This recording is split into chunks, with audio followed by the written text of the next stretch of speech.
এই সব সংসারে অশান্তি হয়, তাই বলে বাপের বাড়ি চলে আসলে কি সিদ্ধান্ত চূড়ান্ত হয়ে যাবে? কি করলে সিদ্ধান্ত চূড়ান্ত হবে বাবা জীবন? শাশুড়িমা প্রণাম নেবেন। থাক বাবা জীবন। একটা মেয়ে কতটা আঘাত পেলে বাবার বাড়ি ছুটে আসা প্রয়োজন মনে করে? থাক না শাশুড়িমা, একটা স্বামী স্ত্রী এক বন্ধনে থাকতে হলে সুখ দুঃখ অশান্তি নিয়েই তো একটা সংসার সৃষ্টি হয়। হ্যাঁ, সংসারে ভুল বুঝাবুঝি হয়, সেটা আপোষে বসে মেটানো যায়, তাই বলে বাপের বাড়ি চলে আসতে হবে? সামান্য তো একটু কথা কাটাকাটি হয়েছিল। হ্যাঁ, যে আঘাত সহ্য করা যায় না তোমার কাছে সামান্য কথা কাটাকাটি মনে হচ্ছে? ঠিকই তো বাবা জীবন।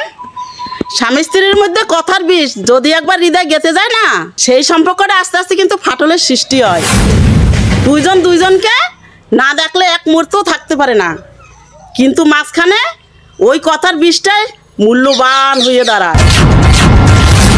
যা সোনামা, জীবনটা অনেক বড়, ভালোবাসার মানুষটার কথাগুলি মনে ধরে রাখতে নাই।